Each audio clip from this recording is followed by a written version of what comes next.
Dito sa Papa Dudut Stories, ikaw ay hindi nag-iisa.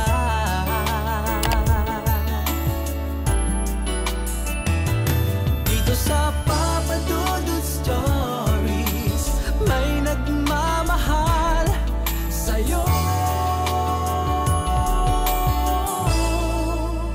Papa Dudut Stories. Dear Papa Dudut, sa lahat po ng mga nakatutok ngayon, huwag pong kalimutan mag-like, mag-share at mag-subscribe. Maraming salamat po sa inyong lahat.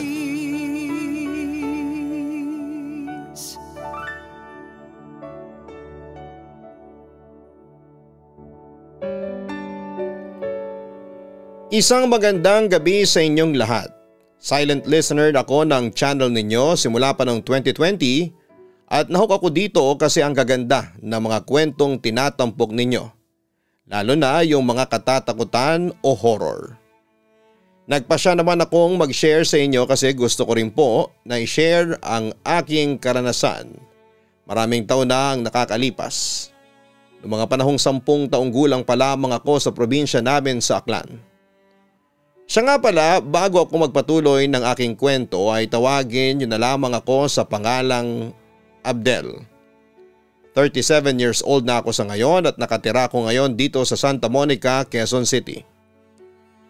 Ang ikikwento ko sa inyo ay totoong karanasan ko na nangyari noong late 90s sa Aklan.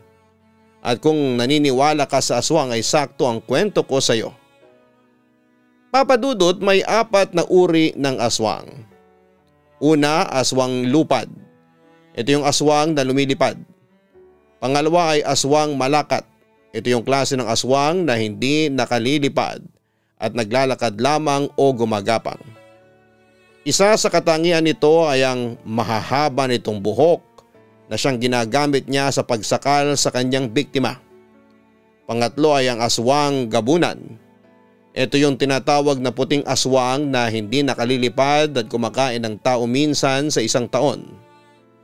Minsan kumakain din sila ng kapwa nila aswang. At ang pang-4 ay ang aswang hubot. Ito yung mga aswang na lumilipad at nahahati ang katawan o mas kilala ngayon sa tawag na manananggal. Samantala sisimulan ko ang aking kwento noong 10 taong gulang pa lamang ako. Dahil sa kahirapan ay napilitan akong maghanap buhay sa murang edad. Tuwing alas 4 ng madaling araw ay gumigising na ako para pumunta sa pinagtatrabahuhan kong bakery, kung saan ay pinaglalako nila ako ng kanilang panindang pandesal at mga paninda nilang coco jam at homemade peanut butter. Bali araw-araw ay sinasabit ko sa aking katawan ng isang malaking box na naglalaman ng hindi kukulang sa 200 pirasong pandesal. Tapos bitbit naman ng aking magkabilang kamay ang titig 1 galon na coco jam at peanut butter. Piso kada isa ng pandesal habang 10 naman kada cup ng coco jam at 15 sa peanut butter. Nagsisimula ako maglako ng pandesal ng alas 4:30 ng umaga at matatapos ako ng 5:45 para maligo at magbihis ng uniforme dahil alas 6 ng umaga ay papasok na ako sa eskwelahan. Samantala sa paghahanap buhay ko ay minsan ay may nakakasabay akong mga kapwa ko bata na ang trabaho ay naglalako din ng pandesal. Pero kadalasan ay ako lamang ang mag-isa. Hindi pa nalalagyan ng street light yung palagi kong dinadaanan kaya napakadilim nito. Nung una ay nakakatakot pero mas natatakot ako na kumalamang sikmura ko kaya nilalakasan ko na lamang ang loob ko. Sa kabilang banda isang madilim na araw ay naglalako kami ng pandesal ng kaibigan kong si Rodil. Aba naglalakad kaming madilim pa ang paligid kasi 4:35 pa lamang ng umaga. Ayon sa digital watch na suot ng kaibigan ko. At dahil nga madilim pa noon ay maliliit na flashlight lang ang gamit namin para mailawan namin ang aming tinatahak na daanan. Habang naghahanap ng customer, nagulat kami ni Rodil kasi sa mismong daan sa gitna ay may nakita kaming matandang babaeng umiiyak o tumatawa. Kasi hindi namin mahulaan kung umiiyak ba ito o tumatawa. Nakasuot ito ng normal na suot ng matanda at saka may sombrero din na stretchable. Alam niyo yung uso noon na cup na stretchable tapos may iba't ibang kulay, basta ganon. Sinabi sa akin ni Rodel na baka magnanakaw yung matandang babae. Pero sinita ko ang kaibigan ko. Huwag kang ganyan, hindi ka ba naaawa? Baka gutom siya kaya umiiyak. Sabi ko pa sa kanya. Hindi na lamang sumagot ang kaibigan ko at samantalay naawa ako sa matandang babae at binigyan ko ito ng isang balot ng naglalaman ng 5 pirasong pandesal ang matanda. Pero hindi nito tinanggap. Hindi rin tumingin man lang sa akin. Nagtaka naman ako pero hinayaan ko na lamang ang matanda. Nilagay ko na lamang sa paanan ng matanda ang isang balot ng pandesal at sinabing, Nay, eto, para po sa iyo to. Kumain ka, Nay, para magkalaman ang tiyan mo. Aalis na kami, sabi ko na lamang.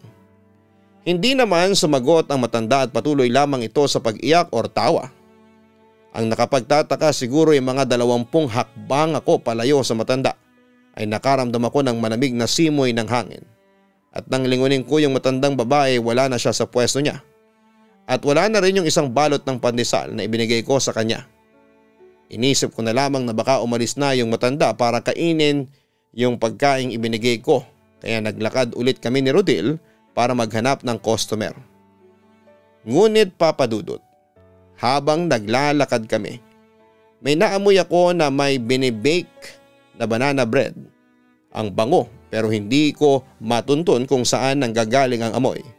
Kasi dumadaan pa lamang kami sa bukid at papunta pa lamang kami sa kabahayan. Pero papadudot hindi ko talaga mapigilan ang sarili ko na amoy-amuyin ang mabangong banana bread. Ang bango ng banana bread? Saan kaya galing yun? Tanong ko kay Rodel. Pagbaling ko ay napansin ko naman nagtataka ang kaibigan ko sa sinasabi kong yon. Wala naman ako naaamoy na banana bread, sagot niya sa akin.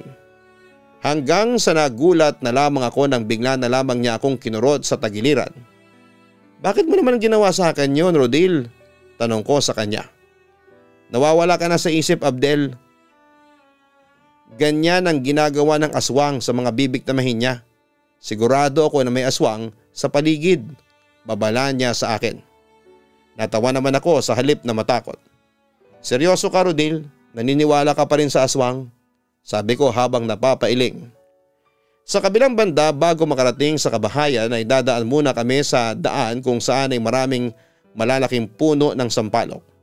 Ayon sa usap-usapan sa amin, yung lugar daw doon ay kilala dahil maraming aswang ang nakatira. Kinabahan ako noon kasi sobrang nakakatakot talaga ang paligid. Pero pinili namin ni Rodel na huwag magpanik. Pero alam naming may kakaibang nangyayari sa paligid. Ramdam ko papadudot na may nagmamasid sa aming dalawa ni Rodel. Hanggang sa biglang may lumundag sa aming matandang babae. Nagulat kami ni Rodel. Agad kong namukhaan ng matanda dahil sa suot nito. Ito yung matandang babaeng binigyan ko ng isang balot ng pandesal. Pero ang nakapagtataka ay ibang itsura nito. Para itong zombie at matatalas ang kanyang ngipin. Nagsisigaw kami ni Rodel dahil sigurado kaming aswang ang kaharap namin ng mga sandaling yon. Mabilis namang kumilos si Rodel at nagtatakbo ito palayo habang ako ay nanginginig at hindi kumikilos dahil sa sobrang takot. Nahihinda nga ako sa shorts ko ng mga sandaling yon. Mamayang kaunti nakita ko ang mahaba niyang buhok na parang nagkaroon ng sariling buhay. Para itong naging mga galamay ng isang pugita at agad na pumalupot ang buhok sa leeg ko para sakalin ako. Sinubukan kong pumalag pero sobrang nanghina ang aking katawan. Naghahabol na kasi ang hininga ko noon at anumang oras ay malalagutan ako ng hininga. Napatingin ako sa aswang na mahaba ang buhok at umiiyak. Parang awa mo na po, Lola. Huwag niyo po akong papatayin. Pilit kong sinabi sa kanya habang sinusubukan kong tanggalin ang kanyang buhok na nakapulupot pa sa akin leeg. Mamayang kaunti ay binitawan ng buhok ng aswang ang leeg ko at grabe. Naghabol ako ng hininga. Pagkatapos noon ay bigla na lang nawala ang aswang na nasa harapan ko, papadudot. Iyak ako ng iyak noon sa sobrang takot. Hindi nagtagal ay dumating ang ilang taong bayan para saklolohan ako. Yun pala ay tumawag si Rodel ng tulong pagkatapos niyang makatakas doon sa aswang. Agad naman akong inilalayang tumayo ng mga kalalakihan at dinala nila sa barangay hall para alamin ko ano ang nangyari sa akin, papadudot. Papadudot dinescribe ko kung anong itsura ng aswang na umatake sa akin. At doon ko nga nalaman na isang aswang na malakad ang umatake sa akin dahil mahaba ang kanyang mga buhok na nagiging galamay kapag umaatake. Pagkatapos noon ay isang linggo akong hindi pumasok at nagtrabaho. Nagkasakit ako ng malala noon. Kumalat din sa barangay namin ang nangyari sa akin at sinubukang hulihin ang malakat na umatake sa amin ni Rodil. Pero makalipas ang ilang araw na paghahanap ay tumigil din sila dahil wala silang nahanap. Hindi nagtagal ay nakarecover na rin ako pero naging mas maingat ako noon. Naglalako pa rin ako noon ng pandesal tuwing madaling araw pero naglalagay na ako sa katawan ng mga pangontra sa aswang. At sa awa naman ng Diyos ay wala na akong naengkwentrong aswang na malakad sa lugar namin. Siguro'y umalis na ang mga ito nang malaman nilang palaban ang mga tao sa lugar namin. At yun nga ang naging tahimik na ang lugar namin simula noon. Akala ko'y hindi na ako makakaengkwentro pa ng aswang na malakat. Lumipas ang maraming taon ay meron akong naging kaibigan si Joy. Ang totoo niyan ay matanda siya sa akin ng 6 na taon at maaga siyang nadisgrasya. Sa edad niyang 19 ay naging batang ina na siya.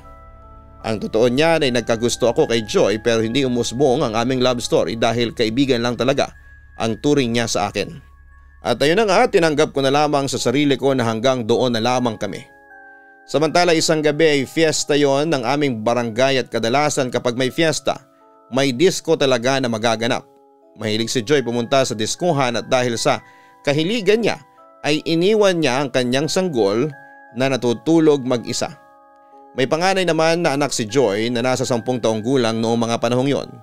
Hindi ganong kalayo ang diskuhan sa kanilang bahay kaya confident niyang iniwan ang anak niya at ibinili na lamang niya sa kanyang anak na babae na tignan oras-oras ang kanyang kapatid na iniwan nila sa bahay habang tulog. Habang nakikipag-disco itong si Joy kasama ako at iba pa naming mga kaibigan ay busy naman sa pakikipaglaro ang kanyang anak na babae sa mga kapitbahay nila. Ilang minuto ngang nakalipas ay tinawag ni Joy ang kanyang anak upang utusan at tignan ang kanyang nakababatang kapatid kung ito ay gising. Kumaripas ng takbo ang kanyang anak patungo sa kanilang bahay at maya-maya ay bumalik ito upang sabihin sa kanyang ina na mahimbing na natutulog ang kanyang nakababatang kapatid. Kaya nagpatuloy lamang kami noon sa kasiyahan. Hindi nga nagtagal ay nagaya si Joy na uminom kami habang sumasayaw. Lumipas ang ilang minuto ay tinawag na naman ni Joy ang kanyang anak upang tingnan ulit ang kapatid nito. Hinihingal na bumalik ang kanyang anak na babae at sinabi sa kanyang ina na nawawala ang kanyang kapatid na sanggol. Nagkagulo ang mga tao sa diskuhan at ang mga lalaki na taga roon ay nagtulungang hanapin ang anak ni Joy. Bandang 8:00 ng gabi naganap ang pangyayari na yon pero 5:00 pa lamang ng hapon ay nagkakasiyahan na. Walang kuryente at tanging battery lamang ng truck ang ginagamit para sa disco. Noong nagsimula na silang hanapin yung bata ay may nakasalubong silang inakain na baboy at parang kapapanganak pa lamang nito. At tinanong nila yung kapitbahay nilang may babuyan kung may nawawala ba sa mga alaga nila. Pero agad namang sinabi ng may-ari na wala namang nawawala sa oras na yon. At doon na nagsuspetsa mga taga doon na aswang ang kanilang nakasalubong at nagugis baboy lamang ito at duda rin nila na may kinalaman ito sa pagkawala ng bata. Samantala ay nagkanya-kanya kami ng hanap sa sanggol. Nagkahiwalay-hiwalay ang mga lalaki para suyurin ang gubat malapit sa amin. Ako at si Rodil noon ang magkakasama sa paghahanap ng sanggol na anak ni Joy. Pero sa gitna ng paghahanap namin ni Rodil ay may naaninag ang flashlight namin na isang figura sa likod ng puno ng akasya. Nang itutok namin yon ay nakita namin ang isang lalaking may mahabang buhok na hanggang bewang. Iba rin ang itsura nito, para itong zombie at pulang-pula ang kanyang mga mata. "Rodil, ayun ang aswang na malakat," sabi ko sa aking kaibigan sabay turo sa kanya ng kinakaroonan ng nilalang na nakita ko. Inabol namin yon pero mabilis din itong nawala sa paningin namin. Kaya bumalik kami sa labas ng gubat para sabihin namin sa mga tao na naroon at nakita namin ang aswang na malakat. Kaya lalong nagpursigi ang mga taong bayan sa paghahanap sa anak ni Joy. Nilibot namin ang buong baryo at natagpuan namin ang sanggol sa ilalim ng puno na may mga kagat sa muka at sa paa pero hindi naman ito gaanong kalalim. May malaking galos din ito sa likod na parang hinila ito patungo sa lugar na yon. Ang ibang taga doon ay hindi naniniwala na aswang ang may gawa noon. Baka lang daw malaking aso, pero labis naming pinagtataka bakit ang lampi ng bata ay nakasabit sa ibabaw ng katabing puno ng sampalok at paano ito napunta doon. Kinabukasan ay dinala nila ang bata sa simbahan upang ito ay mabasbasan at nagpunta din ang lola ko sa ina, si Lola Belen, sa simbahan dahil kilala siya na manggagamot sa aming barangay. Tinawag din siya ni Joy upang suriin ang kanyang anak. Nang matapos na mabasbasan ng pare ay kinausap niya ang mga magulang ng bata. Sinabi ng pare sa kanila na kaya ito nangyari sa anak ninyo dahil hindi pa ito nabibinyagan. Bibinyagan na sana ang sanggol noong isang araw pero hindi natuloy dahil yung perang inilaan para sa binyag ay ginamit nila Joy upang pambayad sa kanilang sinanglang lupa. Kaya ng mga oras na yon ay bininyagan na ng pare ang sanggol nang walang bayad na siyang pasasalamat naman ni Joy. Samantala pinainom naman ni Lola Belen ang sanggol ng lana na binigyan ng orasyon niya at may dugo na lumabas sa bibig nito. Siyempre nag-alala si Joy pero sabi ng Lola Belen ay tinanggal lamang niya ang laway ng aswang na pumasok na sa katawan ng sanggol. Kapag hindi raw kasi natanggal yon ay magiging aswang din ang sanggol. Buti na lang talaga at natanggal yon. At sa awa ng Diyos ay hindi napuruhan ng bata at tanging galos lang at kagat ang natamo nito. Pagkatapos noon ay hindi na iniwan ni Joy ang sanggol at tinutukan na niya ang pag-aalaga dito. Lumipas nga ang maraming taon ay nagkaroon na rin ako ng asawa at sariling pamilya pero dito pa rin kami sa probinsya nakatira noon. Bagamat nagpaplano na ang asawa kong si Celine at tumira kami sa Metro Manila dahil balak na raw siyang ipromote sa trabaho at i-assign ng bangkong pinagtatrabahuhan niya sa main office nito sa Makati. Kaya ng mga panahong yon ay naghahanda na kami ng mga anak ko sa paglipat. Sa kabilang banda ilang linggo bago kami umalis ng probinsya. Isang unexpected na kababalaghan ang nangyari ulit sa buhay ko. Isang gabi habang may pinapanood akong video sa Facebook ay bigla akong napahinto sa panonood ko. May parang naglalakad kasi sa labas ng bahay namin. Yung lugar pala na tinitirhan namin ng pamilya ko dito ay bundok. Paakyat pero madaming mga bahay at may parte din na may mga puno. Binaliwala ko lang, baka pusa lang kasi, madaming pusa dito sa amin. Maya-maya inahinto ang paglalakad sa labas. Pero sa bubong naman namin ito naglalakad. Lakad talaga ng tao. Ang bigat ng mga yapak pero dahan-dahan lamang ito. Dito ko na pinakiramdaman. Hanggang sa maalala ko na meron nga pala kaming kapitbahay na buntis. Pero hindi ko sure kung ilang buwan na siya nabuntis. Pinakiramdaman ko at huminto ito sa paglalakad. Mga ilang minutong nakalipas nilakasan ko ang loob ko at sumilip sa bintana namin. At laking gulat ko na mayroong isang figura ng tao na itim at naglalakad ng dahan-dahan at parang pagapang sa bubungan ng kapitbahay namin. Nakikita kasi ang bubungan ng kapitbahay namin sa bintana namin. Kapansin-pansin din ang haba ng buhok nito at gumagalaw ito na parang galamay ng pusit. Itim na itim siya pero kahit gilid lang ng kanyang muka ang nakikita ko. Kitang-kita ko naman ang mga mata nito na nanlilisik at pulang-pula. Dahan-dahan ito naglalakad ng pagapang at pumunta sa kabilang bahagi ng bubong kaya hindi ko na nakita kung ano ang sumunod na ginawa nito. Hindi ko naman naisip na picturean o videohan kasi nawala na sa isipan ko yon. Nanigas kasi ako sa pagkakatayo ko sa nakita ko at para bang huminto ang tibok ng puso ko. Kung sa inyo mangyari, maiintindihan ninyo ako. Hindi ko maintindihan yung kilabot na nararamdaman ko. Nung medyo bumalik na ako sa ulirat, ay bigla ko na lamang sinarado ang bintana at nahiga na ako para makatulog. Nagtalukbong ako ng kumot at nagdasal tapos ay pinikit ko na lamang ang mga mata hanggang sa nakatulog na ako. Kinabukasan mga 11 AM ata ako nagising kasi day off ko naman. Nawala sa isipan ko yung nangyari ngunit paglabas ko ng kwarto.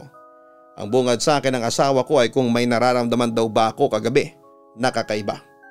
Alas 6 kasi ng umaga nang mamalengke siya at noong pauwi siya ay napansin niyang madami daw tambay at ososero na ang usap-usapan ay inaswa nga ang kapitbahay namin. Dinugo daw ito at pagdating sa ospital ay nakita na wala na ang sanggol sa tiyan nito. Nang malaman daw nila ito ay umakyat daw yung ososero na kapitbahay sa bubong nila at nakita nga nila na halos 5 pako sa bubong nila ang nakaangat at may butas. Isa sa mga butas ay sa kwarto ng buntis at yung bubong ay parang may langis-langis daw na maitim. Ayaw kong ikwento sa asawa ko ang mga nakita ko. May pagkamarites kasi ang asawa ko at baka kapag nalaman ng mga taga dito sa amin na nakita ko ay baka ako pa ang masisi na bakit hindi ako tumawag ng barangay or sumigaw sa kapitbahay noong may nakita ako. Kagaya ng sinabi ko ay hindi ko na naisip yon at nanigas na ang buong katawan ko sa sobrang kaba. Kinagabihan natutulog na noon ang asawa ko habang ako ay gising pa. Iniisip pa rin yung aswang na nakita ko hanggang sa makarinig ako ng paggalaw ng mga gamit namin sa labas ng bahay. Agad akong bumangon para silipin yon. Doon ay nakita kong sinasakal ng buhok ng malakat ang isang patay na biik. Mamayang kaunti ay kinagat na niya ito at nilapa. Habang sinisilip ko ang aswang doon sa bintana ay nagulat ako nang bigla itong tumingin sa akin. Oo, nagkatinginan pa kami. Kinilabutan talaga ako nang makita ko ang pulang-pula na mga mata ng malakat.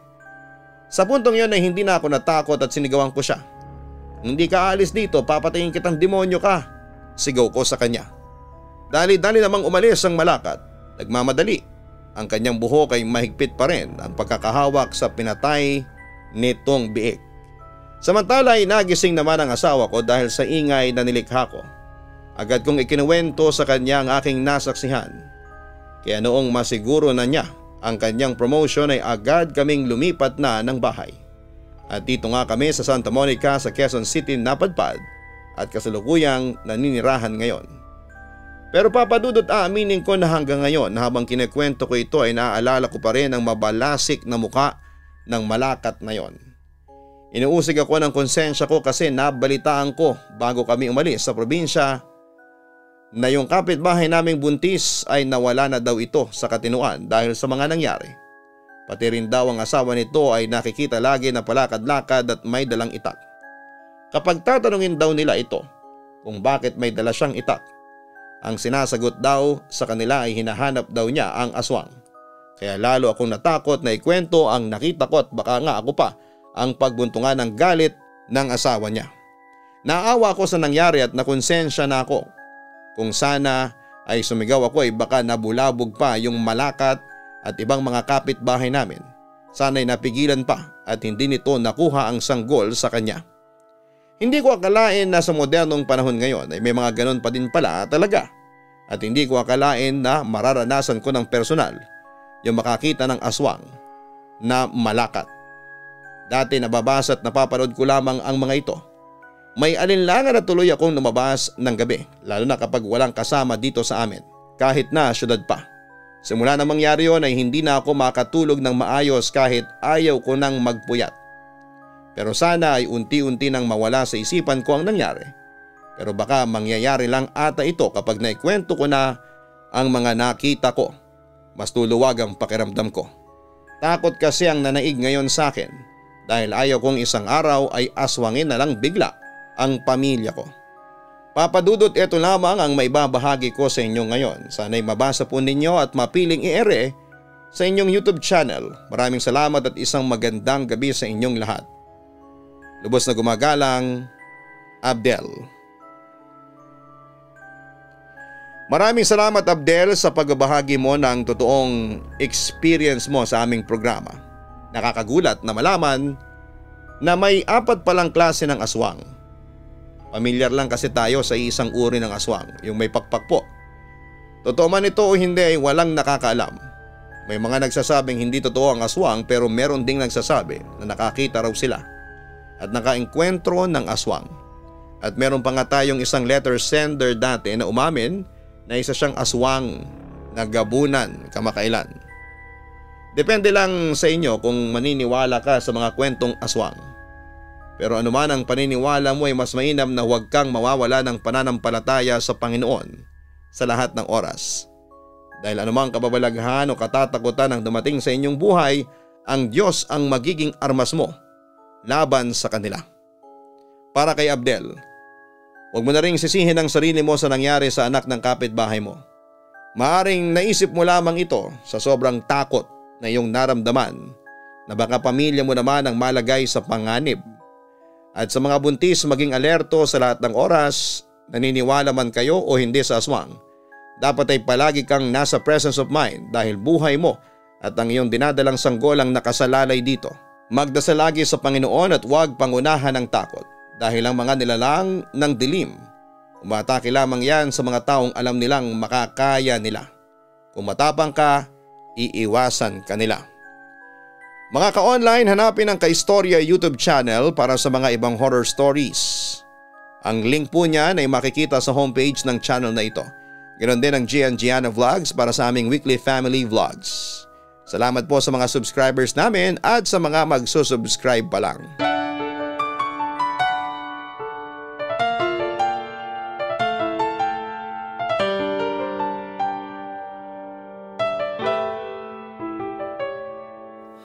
Ang buhay ay mahiwaga, laging may lungkot at saya. Sa Papa Dudut Stories, laging may karamay ka.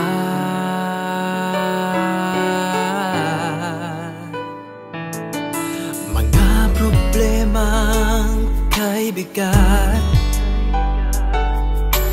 dito ay pakikinggan ka. Sa Papa Dudut Stories, kami ay iyong kasama.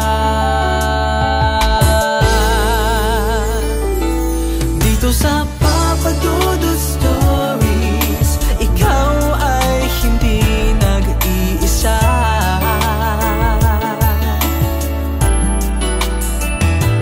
Dito sa Papa Dudut Stories, may nagmamahal sa'yo.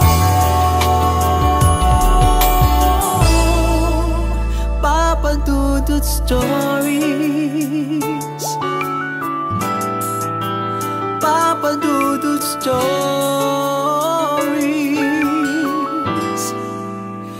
Papa Dudut Stories.